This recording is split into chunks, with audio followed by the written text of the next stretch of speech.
नमस्कार विद्यार्थी मित्रांनो. ॲग्रिकल्चरच्या स्टुडंट्स ज्यावेळेस बँकिंग करण्याचा निर्णय घेतो त्यावेळेस त्याच्यासमोर दोन ऑप्शन असतात बँकिंग मधले, एक जनरल बँकिंग आणि एक प्युअर IBPS CFO. मग सर, मी ॲग्रिकल्चर बॅकग्राऊंडचा आहे, तर जनरल बँकिंग करू शकतो का? हा जेवढे काही ॲग्रिकल्चरचे मुलं असतील त्या सगळ्यांच्या मनात हा मोठा प्रश्न असतो. भले त्यांना 1-2 वर्ष होऊ द्या, जुने होऊ द्या बँकिंगचा स्टडी करता करता, किंवा नवीन आलेले स्टुडंट असू द्या, त्यांच्या मनात हा सगळ्यात मोठा प्रश्न असतो की ॲग्रिकल्चरचा स्टुडंट हा जनरल बँकिंग करू शकतो का? मागच्या व्हिडिओमध्ये आपण पाहिलं होतं की जे अलाइड ब्रांचेस असतील ते बँकिंग करू शकतात का, त्यांना IBPS CFO कशा प्रकारे करायची ह्या गोष्टीबद्दल आपण बोललो होतो. आज आपल्याला डिटेलमध्ये पाहिजे की ॲग्रिकल्चरचा विद्यार्थी जनरल बँकिंग करू शकतो का? तर याचं उत्तर आहे होय, नक्कीच करू शकतो. आणि याच्या प्रूफ सगळं मी सांगू शकेल की जनरल बँकिंगला ॲग्रिकल्चरचा विद्यार्थी टिकतो म्हणजे टिकतोच. कारण मेहनत घेण्याची जी काही कॅपॅसिटी आहे बाकीच्या स्ट्रीमपेक्षा आपल्यात जास्त आहे हे मला वाटतं. कारण मी आतापर्यंत जे काही रिझल्ट पाहिले मागच्या 2 वर्षामध्ये, हे सगळ्यात जास्त ॲग्रिकल्चरचे रिझल्ट पाहिलेत, जे की SBI PO मध्ये पण पाहिले, RBI असिस्टंट मध्ये पण आपण पाहताल, त्याच्यानंतर तुमचे IBPS PO पाहताल, RRB PO पाहताल, क्लिरिकल तर आहेच, परंतु या जे काही तुमच्या बँकिंगचे एक्झाम आहे त्याच्यात तर दिसलेच. पण ज्या अदर एक्झाम आहे जसं की एअरपोर्ट ऑथॉरिटी ऑफ इंडिया असेल, याच्यामध्ये सुद्धा आपल्याला सिलेक्शन ॲग्रिकल्चरच्या स्टुडंटचे दिसलेले आहेत. मग सर, हे एक माझं शैक्षणिक जे बॅकग्राऊंड आहे, जे की ॲग्रिकल्चरचं बॅकग्राऊंड आहे, हा एक अडथळा नाही समजायचा, याला एक तुमची एक शैक्षणिक पार्श्वभूमी समजायची आहे. परंतु हे करत असताना आपल्याला जनरल बँकिंग आणि IBPS CFO हे करताना आपल्याला डिफरन्स कळला पाहिजे आणि ते करत असताना नेमकी माझा फोकस कुठं असला पाहिजे हे पण मला कळलं पाहिजे. तर हे सगळ्या गोष्टी कळल्यानंतर नक्कीच मला असं वाटतंय ॲग्रिकल्चर बॅकग्राऊंडवाला स्टुडंट हे तुम्हाला सगळ्या जे काही तुमच्या ब्रांचेस असतील त्या ब्रांचेसमध्ये आपल्याला दिसतील. म्हणजे जनरल बँकिंग दिसेल किंवा अदर जे काही तुमच्या वॅकन्सीज येतील त्याच्यामध्ये सुद्धा तुमचं दिसू शकतं. तर हे नक्की करू शकतो. बँकिंगसाठी महत्वाचं एक गोष्ट आहे ती म्हणजेच काय, तुमचे असलेले सब्जेक्ट. त्याच्यामध्ये सब्जेक्टमध्ये क्वांट आहे, रिझनिंग आहे, इंग्लिश आहे, त्याच्यानंतर GK आहे, त्याच्यानंतर ॲग्रिकल्चर आहे. हे बँकिंग आणि ॲग्रिकल्चरच्या साठी लागणारे सब्जेक्ट आहेत. मग जर तुम्ही याच्यामध्ये जर पाहिलं IBPS CFO ला सुद्धा क्वांट, रिझनिंग, इंग्लिश लागते, त्याच्यानंतर ॲग्रिकल्चर त्याच्यात एक पार्ट ऍड होतो. परंतु तुमचा क्वांट, रिझनिंग, इंग्लिश तर सेमच आहे. जर आपण ते जर प्रॉपर पद्धतीने जर क्वांट, रिझनिंग, इंग्लिश जर केलं तर 100% आपण जनरल बँकिंग मध्ये सुद्धा यशस्वी होऊ शकतो. पण मेन प्रॉब्लेम काय आहे, आपल्याला बऱ्याच जणांनी सांगितलेलं असते की ॲग्रिकल्चर बॅकग्राऊंड आहे बाळा, तू फक्त AFOच कर. पण ह्या मताचा मी अजिबात नाहीये. जे नवीन विद्यार्थी आहेत, ज्यांचं 6 महिन्याचं नेमकेच आता जे की आत्ताच तुमचे रावे झाले, सगळं ॲग्रिकल्चर ग्रॅज्युएशन संपलंय, नेमकीच आत्ता आलेले आहेत, त्यांनी पुढचे 6 महिन्यासाठी प्रिपरेशन AFO साठी केलं तर चालेल. कारण लगेचच्या लगेच जनरल बँकिंग 1-1.5 महिन्यामध्येच आहे, तर ते निघणं थोडंसं मुश्किल होऊ शकतं. परंतु तुम्ही जर पाहिलं की 6 महिन्याच्या म्हणजे नोव्हेंबरच्या नंतर जनरल बँकिंग वरती शिफ्ट जर झालं तर 100% तुम्हाला जनरल बँकिंगच्या एक्झाम सुद्धा निघलेल्या पाहू शकतात. याचं उदाहरण म्हणजेच तुम्हाला मी नंतर फोटो दाखवतोच, पण जनरल बँकिंगच्या जेवढ्या एक्झाम्स असतील त्याच्यामध्ये आपले सिलेक्शन दिसतात. इन्शुरन्स मध्ये ॲग्रिकल्चरचे विद्यार्थी आहेत, म्हणजेच ॲग्रिकल्चरचे विद्यार्थी फक्त IBPS CFO साठी बनलेले नाहीयेत.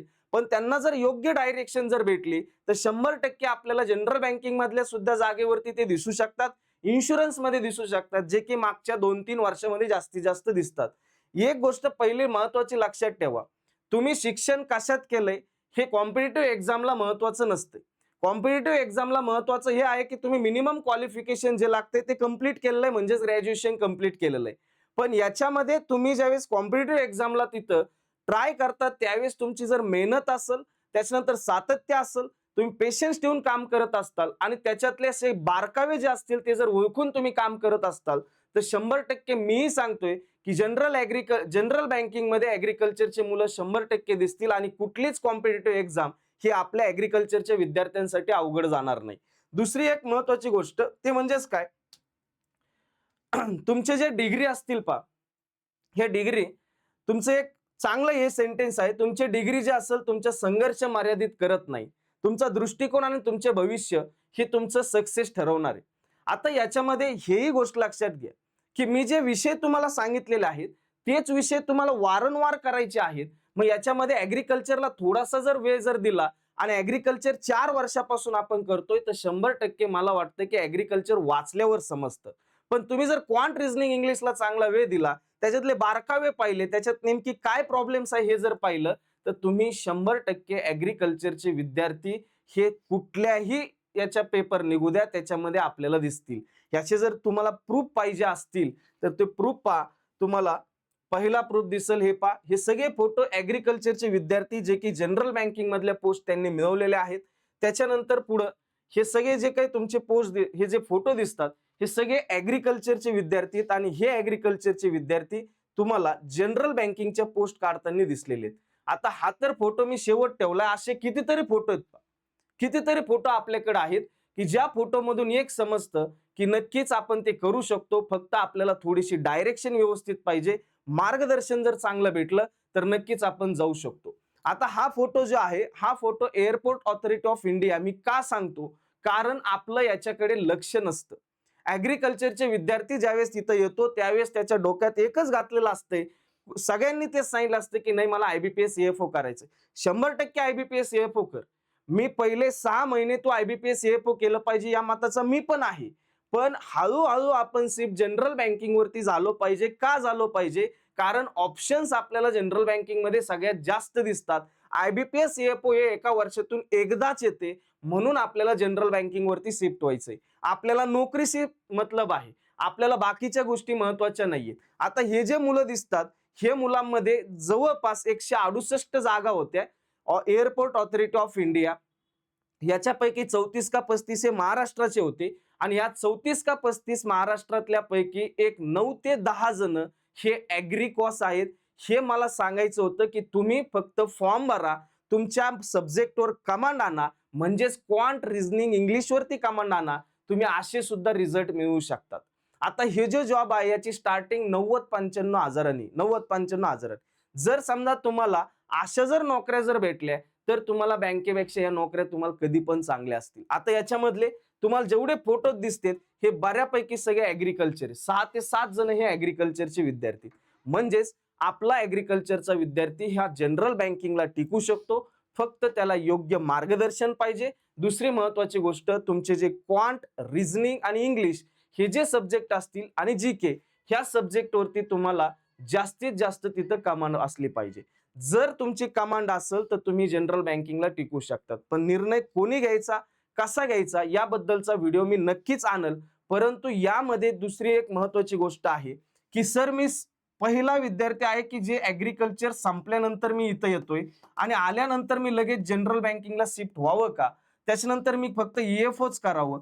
माझं पहिलं हे मत आहे की तुम्ही स्टार्टिंगला एएफओ केलं पाहिजे, त्याच्यानंतर जनरल बँकिंगला शिफ्ट झालं पाहिजे. कारण इथून पुढे तुमचा 29 ऑगस्टला जर पेपर जर धरला तर तुमच्याकडे फक्त 1.5 महिन्याचा कालावधी आहे, सॉरी 2 ते 2.5 महिन्याचा कालावधी आहे. तर याच्यात तुम्हाला लगेच पीओ सारखे जे काय असतील ते एक्झाम निघणं थोडंसं मुश्किल जाऊ शकतं. म्हणून तुम्ही एएफओ जे असेल ते पहिला टार्गेट करा, पण नोव्हेंबर असेल, नोव्हेंबरच्या नंतर तुमचं टार्गेट हे जनरल बँकिंगचं असलं पाहिजे. दुसरी एक महत्वाची गोष्ट, याच्यावरती सुद्धा मी डिटेल व्हिडिओ बनवणार आहे की ऍग्रीकल्चरचा विद्यार्थी ज्यावेळेस नवीन असेल आणि थोडासा जुना झालेला असेल यांच्या प्रिपरेशन मध्ये स्ट्रॅटेजी कशा असल्या पाहिजेत.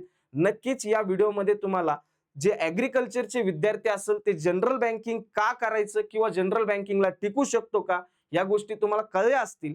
पण नेक्स्ट व्हिडिओ अत्यंत महत्वाचा असेल तो म्हणजे कोणता, नवीन विद्यार्थी आहे त्याची स्ट्रॅटेजी कशी असली पाहिजे आणि जे तुमचा जुना विद्यार्थी असेल त्याची स्ट्रॅटेजी कशी असली पाहिजे. तर नवीन व्हिडिओमध्ये आपण भेटूया, इथं आपण थांबूया. जनरल बँकिंग करायची का एएफओ करायचं हे तुम्हीच ठरवा. व्हिडिओमधून तुम्हाला एक सगळ्या गोष्टी समजल्या असतील. तर भेटूया नेक्स्ट व्हिडिओमध्ये, तोपर्यंत धन्यवाद, थँक्यू.